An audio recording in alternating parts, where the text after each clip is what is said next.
किसी प्लेन से इंसिडेंट से करके, किसी प्लेन से टकरा करके फिर उसी पाथ पे वापस चली, उसी मीडियम में वापस चली जाती है, उसे रिफ्लेक्शन ऑफ लाइट बोला जाता था। लेकिन रिफ्रैक्शन ऑफ लाइट में थोड़ा सा डिफरेंस है।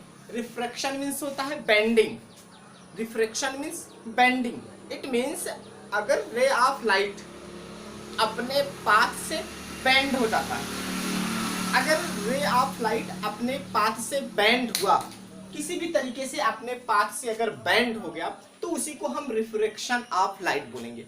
इसकी डिफिनेशन में कहते हैं, डिफिनेशन में कहा जाता है कि डिफिनेशन में इस प्रकार से कहते हैं कि the bending of a ray of light as it passes from one medium to another medium is called refraction of light.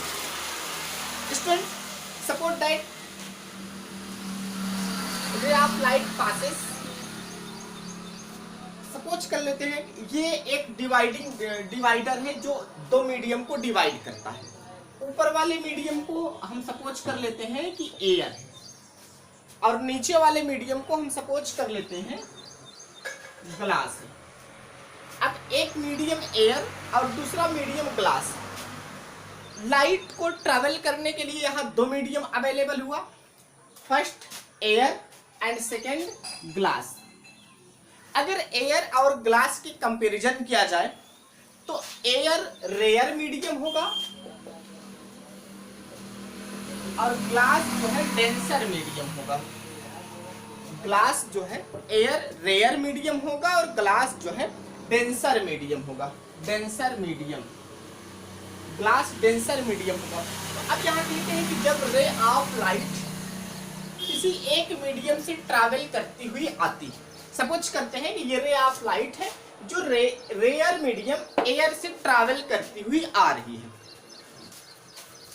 अब स्टूडेंट, अगर एक्चुअली हम देखें तो इसको इस तरह से निकल के जाना चाहिए था, बट जब ये एक मीडियम से दूसरी मीडियम में आती है तो ये अपने पाथ से थोड़ा सा बेंड हो जाती है। इसका जो एक्चुअली पाथ था उससे ये थोड़ी सी बेंड हो जाती है।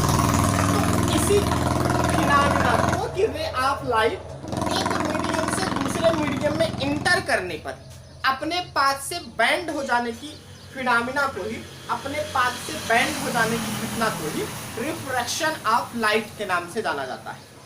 अब इसी के बेस पे डिफिनेशन बना करके कहते हैं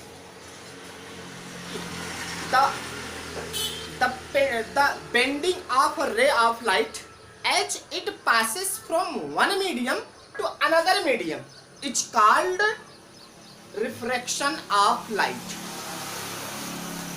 In the phenomena of refraction of light, the ray of light which is coming is called incidence ray and denoted by IR.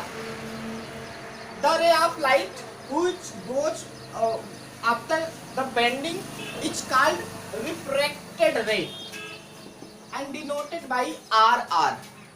और यदि इन दोनों के इंसिडेंस पॉइंट पर एक नॉर्मल ड्रा कर दिया जाए और एक परपेंडिकुलर लाइन ड्रा कर दें तो ये नॉर्मल बोला जाता है। नॉर्मल, ये थोड़ा सा ध्यान देंगे। द रे of light which coming is called incidence रे, द रे of light which goes after bending, और मुड़ने बेंड होने के पश्चात जो रे ऑफ लाइट जाती है उसको रिफ्रैक्टेड रे बोलते हैं। और इन दोनों के इंसिडेंस पॉइंट पे अगर एक परपेंडिकुलर लाइन ड्रा कर दिया जाए तो उसको नॉर्मल बोलते हैं। इतनी चीजें रिफ्लेक्शन ऑफ लाइट में भी हुआ था। डिफरेंस केवल इतना था कि रिफ्लेक्शन ऑफ लाइट में आफ्टर रिफ्लेक्टिंग जो लाइट जा रही थी उसको रिफ्लेक्शन ऑफ लाइट कहते थे, इसको रिफ्रैक्शन ऑफ लाइट बोलेंगे।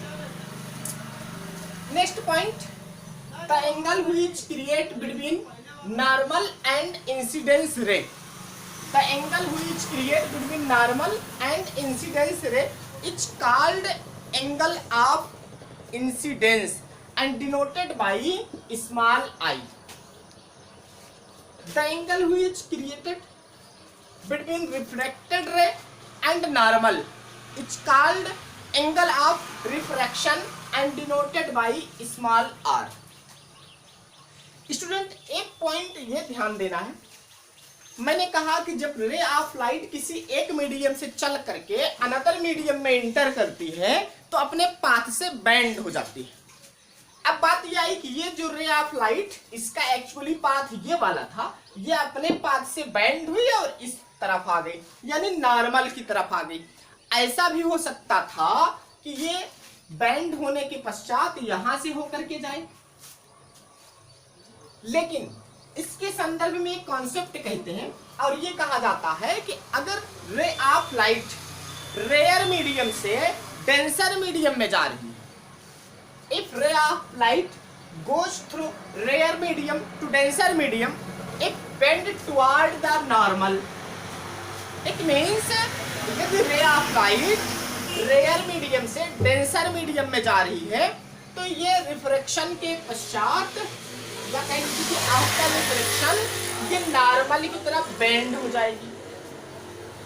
और यदि रे ऑफ लाइट डेंसर मीडियम से रेयर मीडियम में जा रहा हो तो रिफ्रैक्शन के बाद ये नॉर्मल से दूर चली जाती है। इसका मतलब ये हुआ कि अगर हमने इसको जो एयर लिया था, अगर इसे एयर ना लेकर के इसको वाटर ले ले और इसको ग्लास ना लेकर के इसको एयर ले ले। अब वाटर और एयर की अगर कंपैरिजन किया जाए तो वाटर डेंसर मीडियम होगा और एयर जो है रेयर मीडियम होगा। अब जब रे ऑफ लाइट डेंसर मीडियम से रेयर मीडियम में जा रही है तो रिफ्रैक्शन के बाद रे ऑफ लाइट इस पाथ से ना जा करके ये अपने एक्चुअली पाथ की अपेक्षाकृत नॉर्मल से दूर हो जाएगा। एक्चुअली इसको यहां से जाना चाहिए था, लेकिन रिफ्रैक्शन के कारण ये बैंड होगा और बैंड होने की सिचुएशन में नॉर्मल से दूर जाएगा। यानी अगर रेयर से डेंसर में जा रहा है, रे ऑफ लाइट डेंसर में जा रही है तो नॉर्मल की तरफ आ जाएगी, और अगर डेंसर से रेयर में जा रही है तो नॉर्मल से दूर चली जाएगी। Thank you so much student.